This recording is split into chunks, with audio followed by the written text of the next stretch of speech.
We see Lady Liberty as a postcard, a pristine, unmoving gift standing guard over New York Harbor. But that outer shell hides a complex mechanical reality that only an X-ray can reveal. When she was shipped from France in 1885, she wasn't green at all. The statue is made of pure copper, and she arrived shining like a metallic brown penny. Over the next 2 decades, constant exposure to rain and salty ocean air triggered a chemical reaction. By 1906, that oxidation had formed a thick layer called a patina.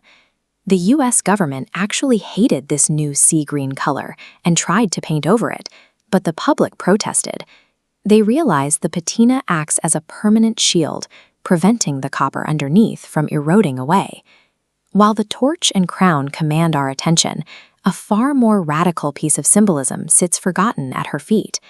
To understand what she's actually saying, we have to deconstruct her entirely, from her millimeter-thin skin down to her explosive foundation. This giant arrived in America as a flat-pack project.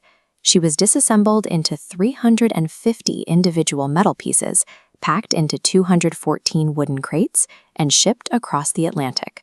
Some of those pieces showed up years ahead of schedule. Her severed arm and torch spent time on tour, put on temporary display in Philadelphia and Manhattan to help raise money for her eventual construction. And the pieces they were paying for were surprisingly fragile. The statue's entire copper skin is only 2.4 millimeters thick, roughly the thickness of 2 pennies bound together. Standing at 151 feet tall in the middle of New York Harbor, an unreinforced shell that thing would be quickly crushed by the high-velocity winds sweeping off the ocean. To solve this, engineer Gustave Eiffel designed a massive, flexible iron skeleton inside her body. This truss framework allows the copper plates to move independently, letting the statue safely sway up to 5 inches in a severe storm.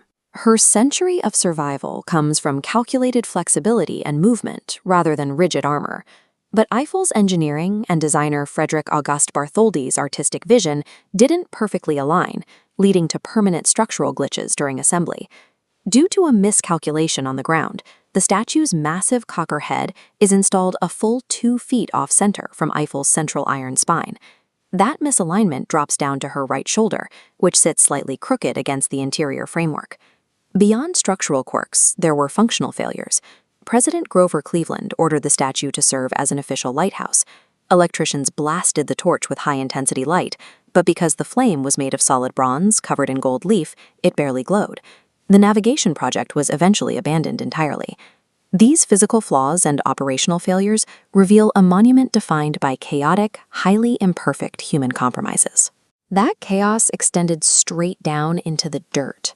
While France paid for the statue, the United States was responsible for the granite pedestal, and the US completely ran out of money, nearly killing the project.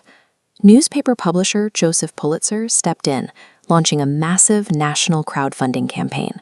By publishing the name of every single donor, he raised over $100,000, funded almost entirely by nickels and dimes mailed in from laborers and children. But even a completed pedestal couldn't protect her from the front lines of a war. On July 30, 1916, German saboteurs detonated a massive cache of munitions on nearby Black Tom Island. The blast hit with the force of a 5.5 magnitude earthquake. Flying shrapnel ripped through the air, embedding itself directly into Lady Liberty's skirt and tearing into her raised right arm. The damage to the interior was severe. The internal ladder leading up the arm was critically damaged, and the torch has been strictly closed to the public ever since.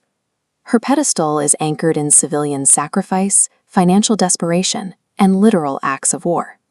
When you look at the statue today, it's easy to get lost staring up at the crown, but the real story requires looking down. Lady Liberty is not standing still. Her left heel is lifted off the ground. She is captured perfectly mid-stride, pushing forward. Look closer at what she is stepping over. Beneath her feet lie massive, broken shackles and chains. This was a radical choice in the years following the American Civil War, designed specifically to symbolize the abolition of slavery. Bartholdi originally planned to make those chains much more prominent, but he intentionally toned down their size and placement to avoid offending the political sensibilities of the era. Beneath the oxidized armor, the crooked frame, and the war-torn exterior, she is a battle-scarred, flexible survivor, a symbol of freedom continuously stepping out of the chains of the past. History is just data waiting to be decoded. Don't miss the next deep dive. Hit subscribe. Which landmark should we debug next? Let me know.